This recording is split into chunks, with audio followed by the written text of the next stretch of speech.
Hi అండి. అందరికీ నమస్కారం. Welcome to my channel. నా వీడియోస్ కనుక నచ్చినట్లయితే లైక్ చేసి, షేర్ చేయండి, సబ్స్క్రైబ్ చేసుకోండి.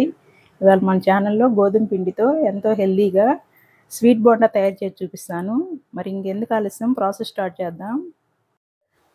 స్టవ్ వెలిగించుకొని, గిన్నె పెట్టుకొని, మనం ఎంత అయితే బెల్లం తీసుకుంటున్నామో అదే కొలతతోటి వాటర్ వేసుకోవాలి.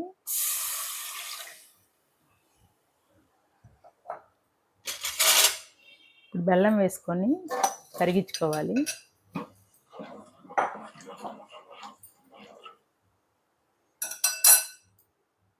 బెల్లం సిరప్ పాకం రావాల్సిన అవసరం లేదు. ఇలా కరిగిపోతే సరిపోతుంది. స్టవ్ ఆఫ్ చేసుకొని చల్లారబెట్టుకోవాలి. నెక్స్ట్ ఒక గిన్నె తీసుకొని మనం గోధుమ పిండి వేసుకోవాలి. ఇక్కడ నేను పావు కిలో గోధుమ పిండి వరకు వేస్తున్నాను.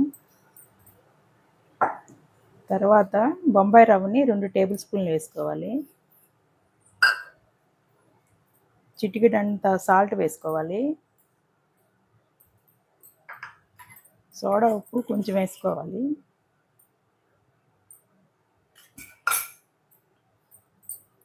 నెక్స్ట్ ఎండు కొబ్బరి, యాలకులు ఇలా గ్రైండ్ చేసుకొని వేసుకోవాలి. మిక్స్ చేసుకొని బెల్లం సిరప్ వేసుకొని మిక్స్ చేసుకోవాలి.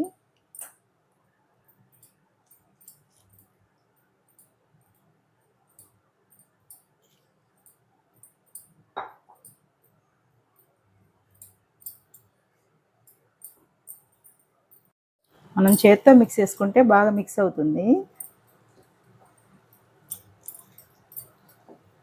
ఉండలు లేకుండా బాగా మిక్స్ చేసుకోవాలి.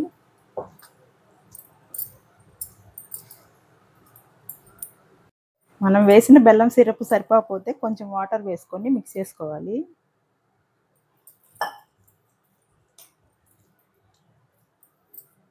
పావు కిలో గోధుమ పిండికి పావు కిలో బెల్లం కరెక్ట్గా సరిపోతుంది స్వీటు. 2 టేబుల్ స్పూన్లు బొంబాయి రవ్వ వేసుకోవడం వల్ల బోండాలు పైన క్రిస్పీగా వస్తాయి. ఇలా మిక్స్ చేసుకొని మనం ప్లేట్ పెట్టేసుకొని 10 మినిట్స్ పక్కన పెట్టేద్దాం. ఇప్పుడు స్టవ్ వెలిగించుకొని లోతుగా ఉండే కడాయి పెట్టుకోవాలి. డీప్ ఫ్రైకి తగినంత ఆయిల్ వేసుకోవాలి.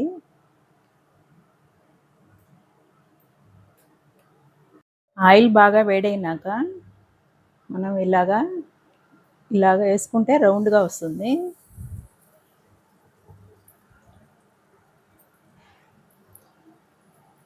ఒకదాని తర్వాత ఒకటి ఇలా వేసేసుకోవాలి. మీడియం ఫ్లేమ్లో పెట్టుకొని వేసుకోవాలి.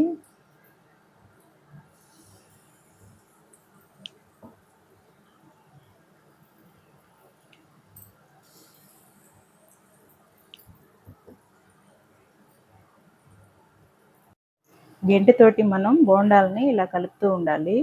అప్పుడు అన్ని వైపులా మంచి కలర్ వస్తుంది. ఇలా డార్క్ బ్రౌన్ కలర్ వచ్చినాక మనం తీసి వడగిన్నెలో వేసుకుంటే ఎక్స్ట్రా ఆయిల్ అంతా దిగిపోతుంది. ఇలా డార్క్ కలర్ వచ్చినవన్నీ తీసుకోవాలి.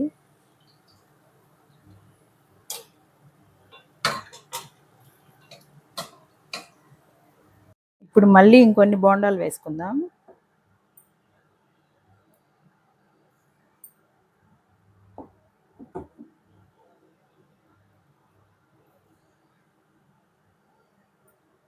ఇలానే అన్నిటిని వేసుకోవాలి.